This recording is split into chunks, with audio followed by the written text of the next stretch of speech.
안녕하세요. 옛이야기입니다. 오늘도 와주셔서 감사합니다. 옛이야기 채널은 사연 읽어주는 남녀 채널에서 지금은 삭제되어 들을 수 없는 21년도에 소개해드린 사연 중 베스트 사연만 뽑아 다시 읽어드리는 채널입니다. 구독과 좋아요 부탁드리며 오늘의 사연 바로 시작하겠습니다.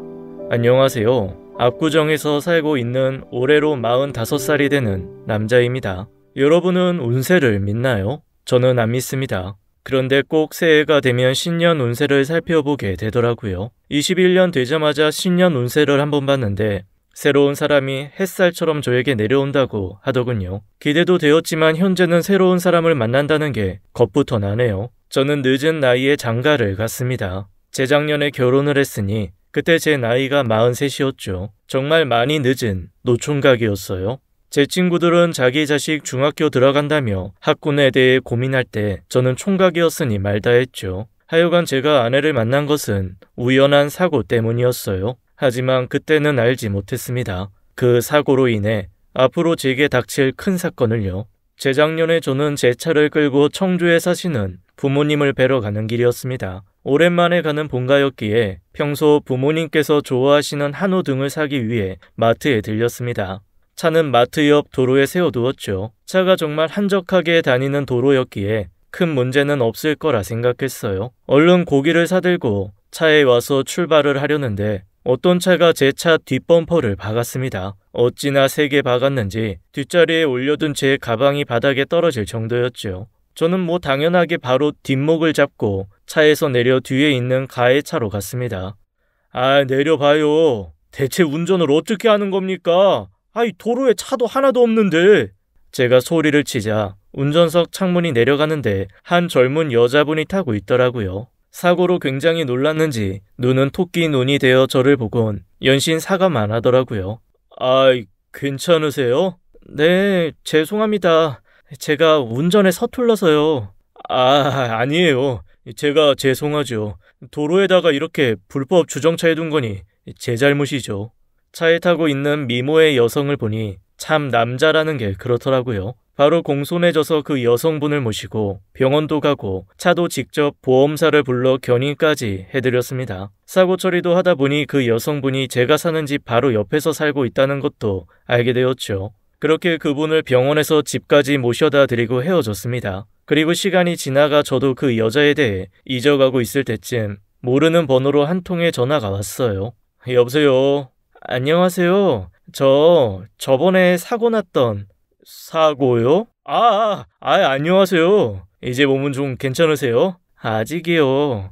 아이고, 아직도 아프셔서 어째요? 그래서 오늘도 병원을 가야 하는데 제 차가 아직도 수리 중이어서요. 혹시 사장님 시간 좀 되시면 저 좀 병원에 데려다 주실 수 있어요?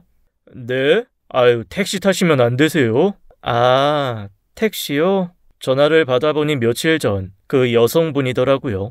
순간 반가웠죠. 무슨 일이고 하니 병원을 가야 하는데 차가 수리 중이기에 혼자 가기 어렵다며 시간이 된다면 제게 병원을 데려다 달라고 하는 말이더라고요. 순간 택시를 타면 될 일인데 왜 나한테 전화까지 해서 저러나 싶었어요. 그러다가 이분이 나를 다시 만나고 싶어서 용기 내서 거리를 만들어 전화하신 건데 내가 멍청하게 못 알아먹었구나 라는 생각에 아차 싶었어요. 제가 지금 바로 대구로 갈게요. 제가 모셔다 드려야죠. 저 때문에 생긴 사고였는데. 정말 그래 주시겠어요? 고맙습니다. 그럼 집 앞으로 11시까지 와주시면 돼요. 그렇게 그 여성분을 병원에 데려다 드리고 진료가 끝난 이후 점심시간이 되어 같이 조용한 곳에 가서 식사를 같이 했습니다. 식사를 하며 서로에 대해서 이야기를 해나갔죠.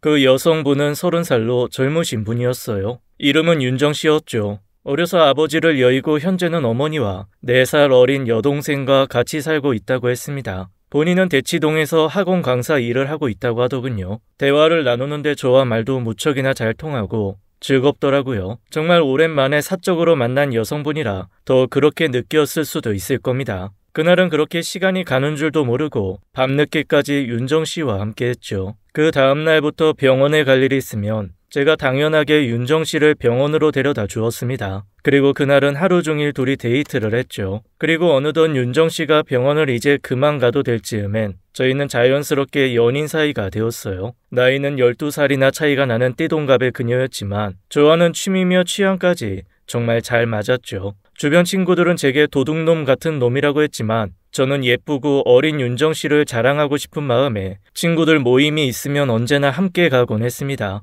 그렇게 1년쯤 연애를 하고 나니 결혼 이야기가 오고 갔습니다. 연애를 하는 동안 윤정 씨의 어머니께서 저를 자주 집으로 불러 식사 등을 차려주셨는데 그러면서 자연스럽게 먼저 결혼 이야기를 꺼내셨어요. 둘이 이렇게나 마음이 잘 맞는데 굳이 오래 연애를 할 이유가 뭐가 있냐고 하셨죠. 그리고 자신들은 여자들만 셋이 살기에 저처럼 든든한 아들을 어서 사위로 맞이해라 자신의 마음이 놓일 것 같다고 하셨습니다.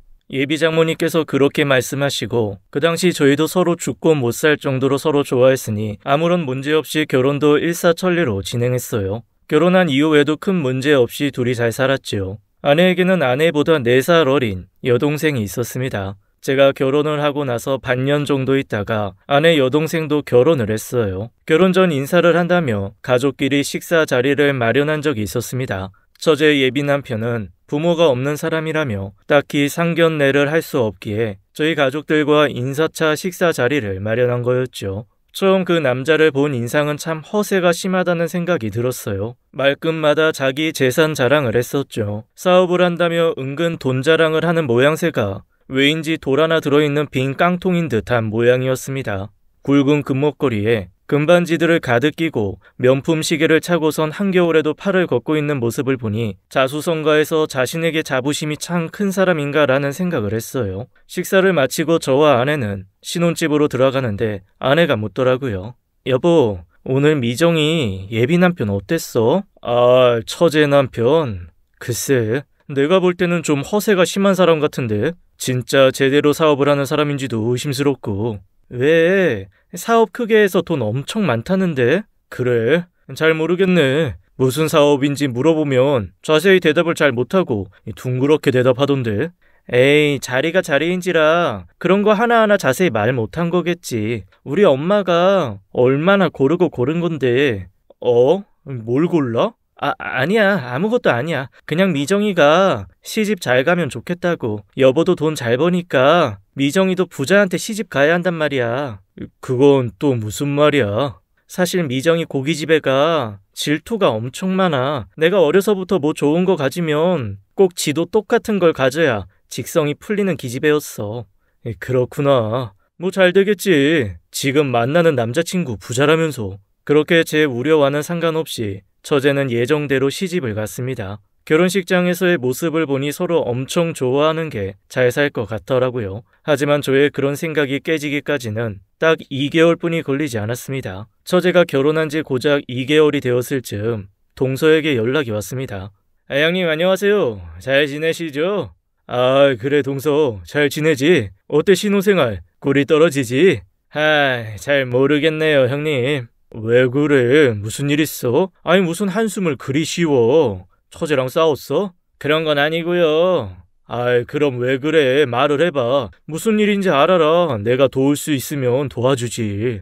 사실 형님, 동서의 말은 이랬습니다. 자기가 하는 사업이 크게 어려워졌다는 것이었죠. 결혼 전 동서에게 들은 그가 하는 사업은 중고 명품을 사고 파는 일이었어요. 그런데 그날 동서에게 설명을 들은 실제 사업은 그게 아니었던 것이었습니다. 동서는 이른바 짝퉁 명품을 만들어 팔고 있었던 것이었죠. 이번에 크게 한번 팔기 위해 중국에서 많은 양의 짝퉁 명품을 무리해서 들여오다가 세간에 걸려 모두 폐기가 되었다는 게 그의 설명이었습니다. 자신의 사무실까지 찾아와 모두 압수해갔고 벌금도 크게 맞았다고 했죠. 이 사실을 미정이가 알면 자신은 이혼당할 게 뻔한다며 수학이 너머해서 오열을 하더라고요. 그날 바로 동서를 찾아가 술 한잔 사주면서 진정을 시켰습니다. 뭐하러 자기 하는 일을 거짓말했냐고 혼도 내주었죠. 꺼이꺼이 울면서 제 손을 잡고 오열하는 동서에게 앞으로 어찌할 생각이냐고 물었어요.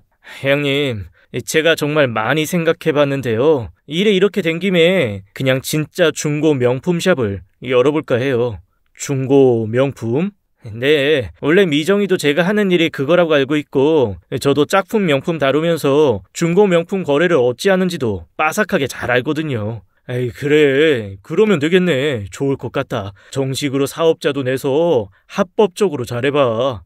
그런데 형님, 한 가지 문제가 있어요. 작은 문제라면 작은 문제인데 생각하시기에 따라 큰 문제기도 해요. 뭔데? 제가 돈을 다 날려서 지금 돈이 하나도 없어요. 너 돈 잘 번다면서 그동안 모아둔 게 하나도 없어?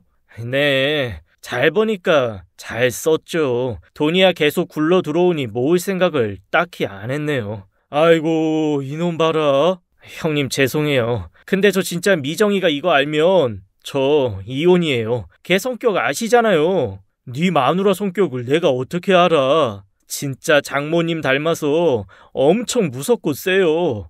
장모님? 아니, 장모님 엄청 조용조용하시고 품이 있으신데?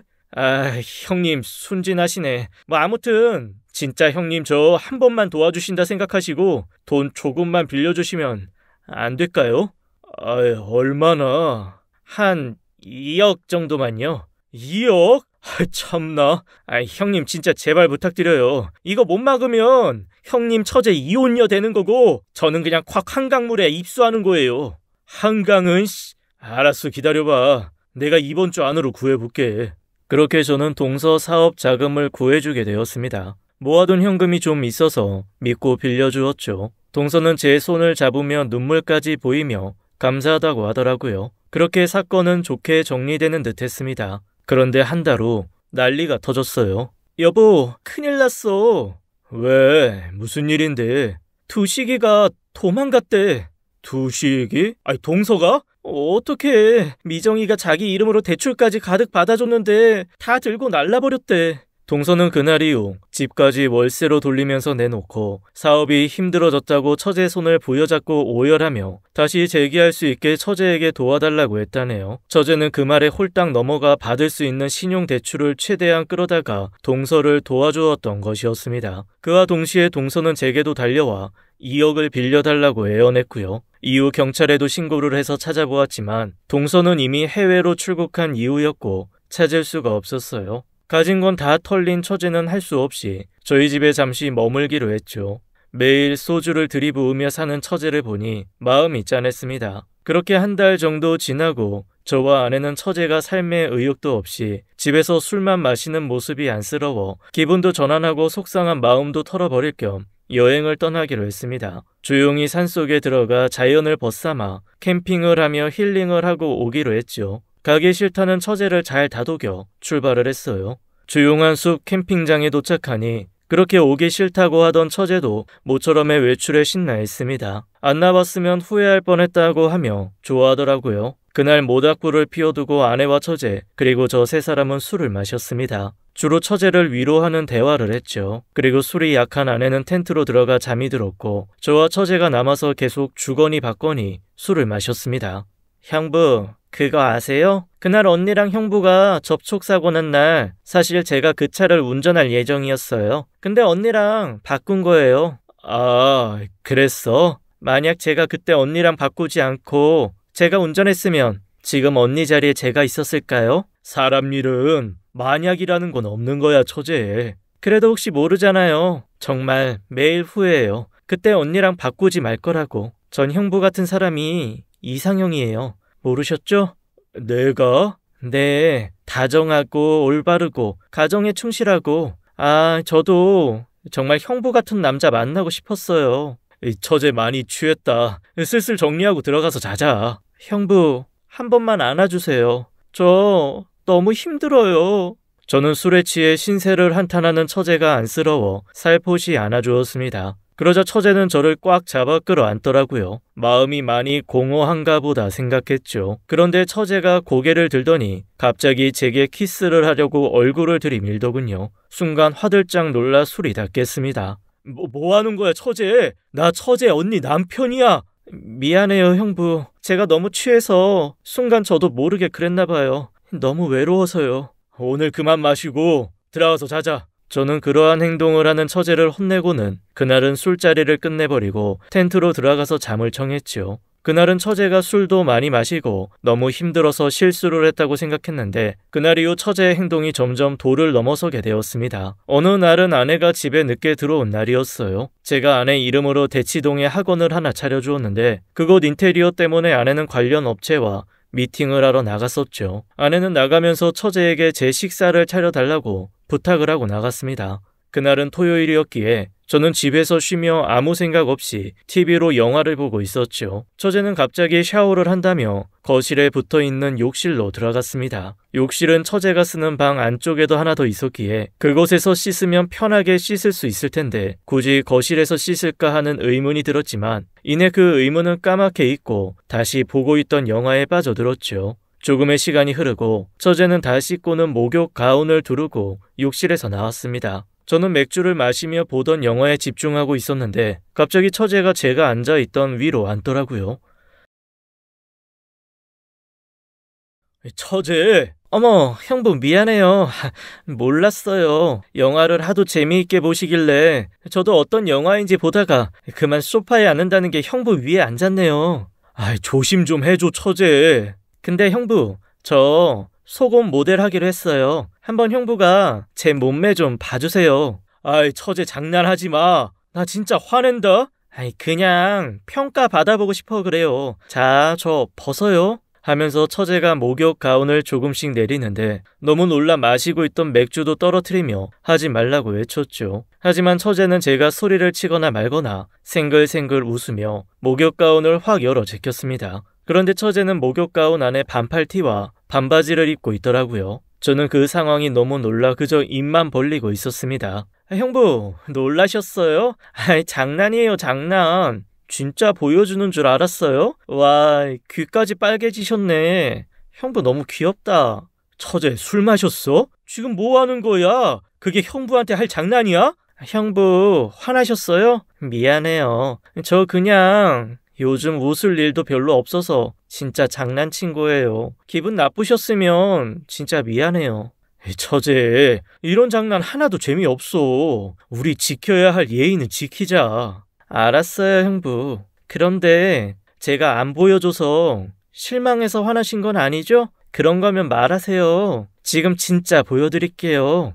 그 말에 제가 큰 소리를 치자 처제는 제게 화내지 말라곤 웃으며 자기 방으로 들어가 버렸습니다. 지금 이혼을 진행하고 있는 동서 때문에 처제가 저렇게 변한 건지 오늘 일을 아내에게 말해야 하는 건지 아니면 묻어두어야 하는 건지 머리가 복잡했죠. 그리고 며칠이 지나지 않아 저는 회사에 나가 직원들에게 여러 가지 업무 지시를 하고 있는데 전화가 왔습니다. 처제 전화였어요. 며칠 전 그 일이 생각나 전화를 받는 것이 꺼려졌지만 아내의 동생이니 일단 전화를 받았습니다. 처제는 지금 회사 근처에 와 있다며 제게 맛있는 점심을 사달라고 조르더라고요. 일이 바빠 어렵겠다고 계속 거절을 했지만 처제의 끈질긴 요구 끝에 저는 점심만 간단하게 먹자고 했습니다. 그렇게 처제를 만나 그녀가 먹고 싶다는 파스타를 사준 뒤 다시 회사에 들어가려는 차에 처제가 제 팔을 잡아 끌었어요. 날도 너무 좋으니 회사를 들어가지 말고 자기와 놀아달라고 하더라고요. 날이 좋다고 어떻게 회사 일을 때려치우고 놀러가. 형부가 사장인데 뭐 어때요. 일은 직원들 시켜요. 사장이라고 그런 식으로 일하면 회사 금방 문 닫아. 미안해 처제. 우리 나중에 가족이 다 같이 좋은 곳으로 여행 가자. 제주도 어때? 내가 좋은 리조트 알아봐 둘게. 알겠지? 가족이 다 같이요? 그러지 말고 형부. 우리 둘이 가요. 저는 둘이 가는 게 좋아요. 아니다. 그냥 지금같이 바다 보러 갈래요?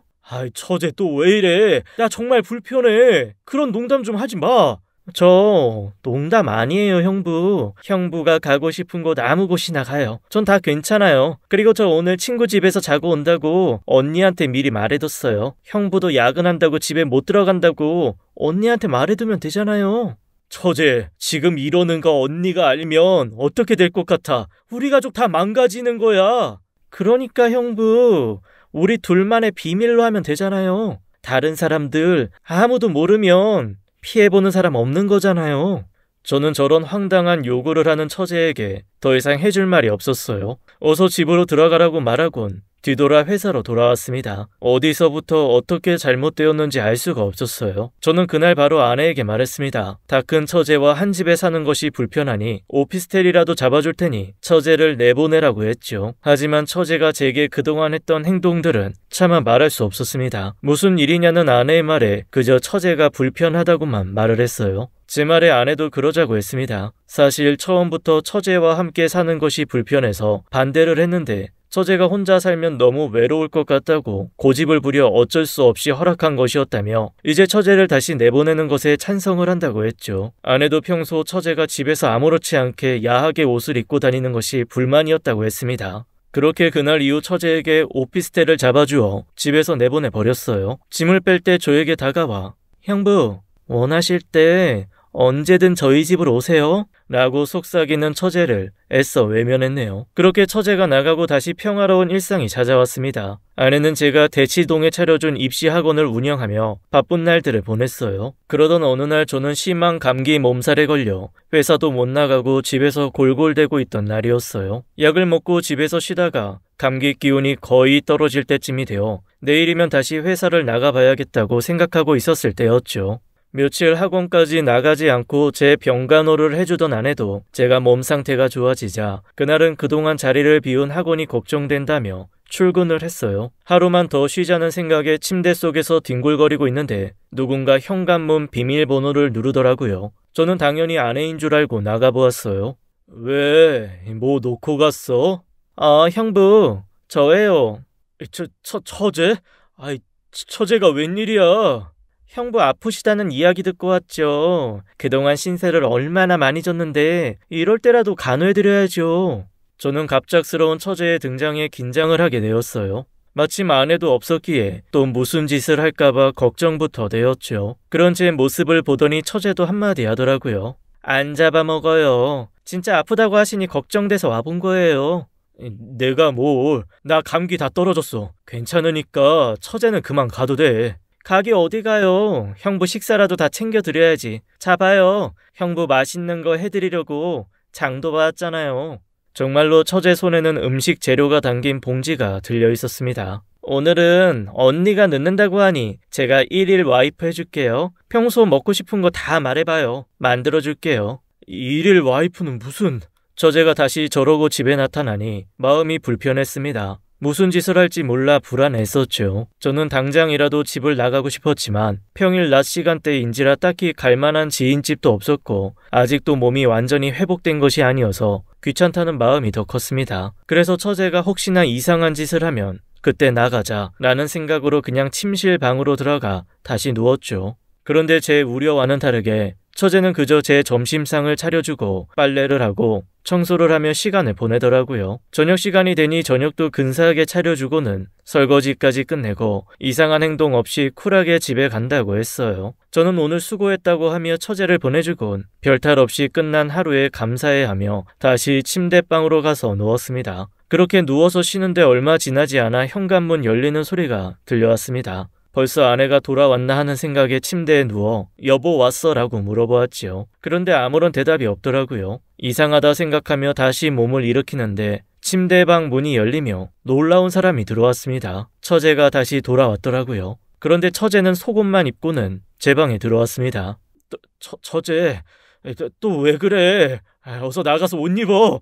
형부, 제가 오늘 1일 안에 해드린다고 했잖아요. 생각해보니까 아내면 남편한테 매일 밤 꼭 해줘야 하는 게 있는데 그걸 안 하고 갔네요. 그래서 다시 왔어요. 그렇게 말하고는 처제가 제게 안겼어요. 솔직히 처제 굉장히 예쁩니다. 몸매도 서구적이어서 정말 남자들이 많이 좋아할 몸매죠. 그런 여자가 저렇게 다 벗고 대놓고 유혹을 하니 돌을 닦는 사람이 아닌 이상 안 넘어갈 수가 없겠더라고요. 제품에 안긴 처제의 향수 냄새를 맡는 순간 아찔해지며 그냥 다 포기하고 한 마리의 짐승이 되어버리고 싶었습니다. 하지만 저는 정말 초인적인 인내심을 발휘하여 처제를 다시 밀어냈어요. 처제 정말 예쁘고 매력있어. 그런데 나 가정이 있는 사람이잖아. 그리고 그 대상이 처제 언니고 세상에 좋은 남자들 정말 많아. 그러니까 처제도 다시 좋은 짝 만날 수 있을 거야. 알았지? 그렇게 말을 하곤 저는 바로 집에서 달려 나왔어요. 사실 인내심의 한계였기에 저 집에 계속 있고 처제가 조금만 더 저를 유혹한다면 분명 제가 넘어갈 것 같았거든요. 그렇게 집을 나와서 그날은 차를 끌고 정처 없이 떠돌아다니다가 새벽이 되어서야 겨우 집으로 돌아왔죠. 조심스럽게 집에 돌아와 보니 처제는 없었고 아내만 집에 있었습니다. 자다가 깬 아내는 제게 어디 다녀왔냐고 물었고 저는 한참을 고민한 끝에 처제 이야기를 아내에게 해주었어요. 문제가 터지기 전에 아내와 상의를 해서 처제를 물리적으로 완전히 차단하고자 했죠. 아내는 심각하게 제 이야기를 듣고는 알겠다고 하고 자기가 처제와 이야기를 해보고 좋은 남자를 소개시켜주던 방법을 찾겠다고 했어요. 저도 그런 아내에게 제 주변에 좋은 후배들을 찾아보겠다고 했죠. 그렇게 힘겨웠던 그날은 지나갔습니다. 그리고 얼마 뒤 회사에 있는 제게 한 통의 우편물이 왔어요. 열어보니 편지더라고요. 놀랍게도 그 편지는 얼마 전 제게 2억의 사기를 치고 도망갔던 동서였어요. 내용을 보니 자기는 현재 필리핀에서 잘 지내고 있다고 하며 글이 시작되더라고요. 사기치고 도망간 놈이 안부 편지를 보낸 것에 대해 헛웃음이 나왔습니다. 그렇게 편지를 읽는데 믿기 힘든 내용들의 글이 적혀 있었어요. 짧은 편지였는데 그곳에서 동서는 제게 제 아내와 장모를 절대 믿지 말라고 적혀 있었습니다. 그들도 자신과 다르지 않는 사람들이니 조심 또 조심을 하라고 적혀 있었어요. 그리고 마지막으로 제가 동서에게 준 2억으로 여기서 잘 먹고 잘 지내고 있다가 제 생각이 나서 안쓰러운 마음에 큰맘 먹고 편지를 썼다라고 적혀 있었습니다. 그 편지 한 통이 자기에게 준 2억보다 더 큰 가치가 있을 것이라고 했죠. 저는 편지를 구겨버리며 사기꾼 놈이 저를 기만한다고 생각했어요. 제 가족을 이간질시킨다고 생각했죠. 하지만 편지를 보고 나서 그 내용이 기억에서 지워지지 않았습니다. 그렇게 밤에 잠도 못 자고 신경이 쓰이다 보니 살까지 빠질 정도로 스트레스를 받았어요. 그래서 저도 큰 결심을 했습니다. 일 때문에 해외로 직원들을 데리고 출장을 가는 날 집에 소형 녹음기를 설치해 두었죠.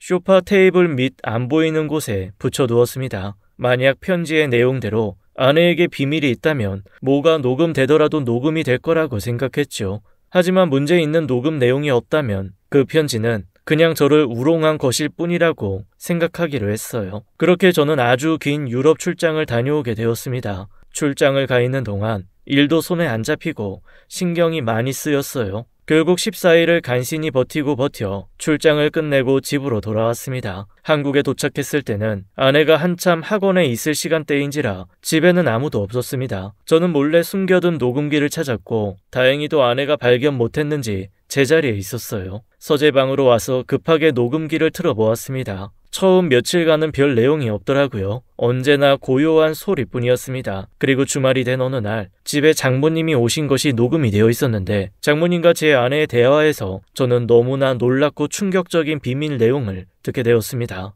도저히 믿을 수가 없어 녹음된 내용을 몇 번이고 반복해서 들었죠. 미정이 말이 사실이냐? 그래, 엄마 걔가 우리 승민 씨 나 몰래 꼬시고 다녔었대. 나 진짜 걔 때문에 미치겠어. 아니 걔는 지가 지 일 망쳐놓고선 왜 또 여기 와서 이 일도 망치려 드는 거야? 엄마 딸이니까 엄마가 좀 말려봐. 내 말은 귓등으로도 안 들어. 그 지지배가 내 말이라고 듣냐? 그때 현관문 비밀번호를 누르고 누군가 들어오는 소리가 들렸어요. 엄마도 여기 있었네. 야 이 기집애야. 네가 김서방을 꼬시긴 왜 꼬셔? 언니가 그래? 그래 꼬셨다. 왜? 원래 처음부터 내 거였잖아. 승민 씨가 왜 처음부터 네 거야? 그날 분명히 네가 바꾸자고 했잖아. 내가 바꾸자고 했니? 네가 먼저 바꾸자고 나한테 조른 거잖아. 몰라. 어쨌든 처음에 내가 차 사고 낸 다음 내가 형부 꼬시는 거였잖아. 그러니까 이제 다시 원래대로 해. 지금 와서 어떻게 원래대로 해? 네가 젊고 돈 많은 남자 좋다면서 우겨서 나랑 바꿔놓고 이제 와서 왜 난리야? 그땐 그 XX가 사기꾼 제비인 줄 몰랐었지. 아 몰라. 이제 형부 거의 다 넘어와서 조금만 더 꼬시면 완전 나랑 잘 것 같으니까 그런 줄 알아. 그때 되면 언니가 그냥 이혼해주고 내가 형부랑 재혼하면 돼. 너 미쳤니? 아이 그만들 해. 그만 뭐하는 짓들이야 엄마 앞에 두고선. 미정이 너도 이제 그만해. 넌 엄마가 책임지고 다시 괜찮은 놈 물어자 줄 테니까 그때까지 승민이 건들지 말고 얌전히 좀 있어. 엄마 그만하래도 지금 몇 명 찾아뒀으니까 작업 준비해. 저기 상암에 빌딩도 있다더라. 엄마 나 진짜 늙은 남자는 싫다니까. 네가 이혼녀 됐으니까 이런 애들만 물어오는 거지. 싫어도 그냥 해. 엄마가 저번에 그 사기꾼 놈 부자라고 잘못 알아와서 이렇게 된 거잖아. 아니 누가 그런 놈한테 속아서 돈 다 털리래? 너는 네가 털려고 준비한 애가 아니 오히려 털려오면 어떻게 해? 됐다. 이제 그만 말해. 미정이 넌 승민이한테 이제 그만 가. 알겠어? 에이, 알았어. 그리고 윤정이 넌 일단 학원은 잘 운영하고 있긴 한데 남편이 학원이 있는 상가 명의를 절대 안 넘기려고 하네. 그냥 나 월급 원장으로 지금 있어. 아이 너희들 다 왜 이러냐? 엄마가 어렵게 호구들 물어왔으면 니들이 잘해야 할 거 아니야. 윤정이 넌 어떻게 해서든 그 학원 상가 명의 남편한테 받아와. 지금 학원 상가가 얼마쯤 한다고? 지금 시세가 한 20억쯤 해요. 아니 어떻게 해서든 구워 삶아서 네 명의로 옮겨. 일단 애를 가져. 승민이 같은 부류의 남자들은 지 자식 생기면 지 마누라한테 뭐든 해주고 싶어 할 테니까 그때 애들 먹이면서 자라면 아마 명의 넘겨줄 거다. 아니 너희들 부부관계는 잘하냐? 매일 하려고 노력하고 있어. 근데 애가 안 생기네. 아이 그럼 하루에 서너 번이라도 해. 알았어. 근데 엄마 집은? 승민이랑 이야기 중이다. 내가 은퇴 자금하고 집까지 저번에 두식이 그놈한테 다 털렸다고 눈물 좀 흘리니까 아이 그 마음이 어린 놈이 지금 사는 집 내 앞으로 해준다니 일단 지켜보자. 당장은 윤정이 네가 그 상가나 좀 신경 써라. 그리고 미정이 너 이제 승민이 그만 찾아가. 다 된 밥에 코 좀 그만 빠뜨리고 호구 놈 어떻게 하면 한 푼이라도 더 뜯어낼지 고민들 좀 해. 아이 다 늙은 내가 꼭 이렇게 하나하나 신경 써야겠냐? 저는 저 부녀들의 말을 도저히 믿을 수가 없었습니다. 황당해서 말도 안 나오더라고요. 제가 지금의 아내 윤정 씨를 만나게 된 계기가 된 접촉사고는 우연이 아닌 윤정 씨와 장모가 계획한 사고였던 것이었습니다. 장모가 하는 일은 부자이면서 결혼 안 한, 그리고 저처럼 자기 가족한테는 무척이나 잘해줘서 간이고 쓸개고 다 떼주는 호구를 물색해서 자기 딸들에게 물어오게 시키는 것이었죠. 저 역시 그 호구들 중 하나였습니다. 저는 결혼을 하며 아내가 원하는 대로 제가 가지고 있던 상가에 학원을 차려주었습니다. 아내는 원만한 학원 운영 등을 핑계로 그 상가의 명의를 자신의 이름으로 바꿔두자고 계속 제게 부탁을 했었는데 그 이유가 저것 때문이었다니 그동안 속아왔던 제가 정말 멍청한 호구가 맞았다고 생각되었어요. 그리고 장모님이 저번에 처제 남편인 동서한테 사기를 당해서 노후 자금과 집까지 다 잃었다고 저를 찾아와 대성통곡을 하신 적이 있었습니다. 저는 당장 가실 곳 없는 장모님을 세를 주고 있던 분당의 아파트로 모셨었습니다. 마침 전세 입자가 나간 직후라 비어 있었거든요. 아내를 사랑한 만큼 아내의 가족도 무척 아꼈던지라 그 집은 장모님에게 증여를 하고 그 집으로 노후를 보내게 해드리려고 계획하고 있었습니다. 제가 그동안 그 모녀들에게 해준 것들을 생각해보니 정말 호구 중에 호구가 맞았어요. 저는 그저 그들을 내 가족이라 생각해서 제 모든 걸 아낌없이 주었는데 이렇게 뒤통수를 제대로 맞으니 정말 마음이 너무나 찢어질 듯 아파왔습니다. 그날은 회사로 가서 아무도 없는 사무실에 앉아 혼자서 술을 마시며 눈물도 흘리기도 하고 소리도 지르기도 했네요. 그리고 다음 날부터 저는 이 모녀를 어떻게 할지 전날 세워둔 계획을 실행했습니다. 먼저 아내에게 얼마 전 받은 건강검진 결과 제 건강이 좀 심각하다고 이야기를 했어요. 아내는 어디가 아프냐고 걱정하며 이리저리 캐물었는데 그 모습이 가식이라 생각하니 정말 가증스러웠네요. 아무튼 그렇게 제가 아프기 때문에 지금 운영 중인 회사도 전문 경영인을 세워두고 저는 지방 한적한 곳에 내려가서 요양하며 좀 편하게 살겠다고 했어요. 그래서 현재 아내가 운영하는 학원이 있는 상가도 모두 아내에게 넘길 테니 알아서 잘 운영해 달라고 했죠. 그러자 아내는 저를 걱정하면서도 기뻐서 어쩔 줄 몰라 하는 모습이 눈에 보였어요. 저는 그런 아내에게 머리 좀 식히고 와서 그런 것들을 진행하고 싶다며 해외로 다 같이 한 달 살기를 가자고 했습니다. 저와 장모님, 아내, 그리고 처제 이렇게 넷이서 하와이 같은 곳에서 한 달 살기 여행을 하자고 했어요. 아내는 그런 제 말에 흔쾌히 알겠다고 했고 장모님과 처제도 제 여행 계획에 신나하면서 응하더군요. 여튼 그렇게 여행 계획을 다 짜서 예약까지 마친 이후 저는 하와이 출국 하루를 앞두고 갑자기 생긴 긴급한 일 때문에 저는 출국을 못한다고 했습니다. 아내와 장모는 무슨 일 있냐고 놀라했지만 그저 별일 아니니 저 대신 나머지 분들이라도 하와이에 가서 즐겁게 놀다 오라고 했습니다. 아내와 장모도 별다른 말은 묻지 않고 제 목까지 잘 놀다 오겠다며 하와이로 가더군요. 그렇게 아내와 장모 그리고 처제는 한 달간 하와이로 여행을 떠났습니다. 한국에 남은 저는 2단계 계획을 실행했죠. 일단 아내가 운영 중인 학원 원장을 다른 사람으로 교체를 했습니다. 그리고 애당초 그 학원이 있는 상가 명의는 바꿔줄 생각도 안 했죠. 그리고 저는 집을 3개를 동시에 팔아버렸습니다. 한 채는 저와 아내가 사는 신혼집이었고 다른 하나는 장모님 편하게 지내시라고 넘겨드리려고 했던 분당집이었습니다. 그리고 잊지 않고 처제가 살고 있는 제 명의의 오피스텔도 정리해버렸죠. 급매로 처분을 했기에 조금의 손해는 있었지만 그 모녀들에게 복수를 한다 생각하니 그런 것은 신경도 쓰이지 않았습니다. 그리고 3단계로 아내에게 마음껏 쓰라고 준 신용카드를 출국 당일 없애버렸습니다. 아내는 하와이에 도착 직후 제게 연락을 했어요. 제가 준 카드가 안 된다는 거였죠. 저는 잠시 문제가 생겼을 뿐 별일 아니니 장모님이나 처제 카드로 먼저 여행 경비를 모두 사용하라고 했습니다. 한국으로 돌아온다면 제가 다 계산해서 돌려준다고 했죠.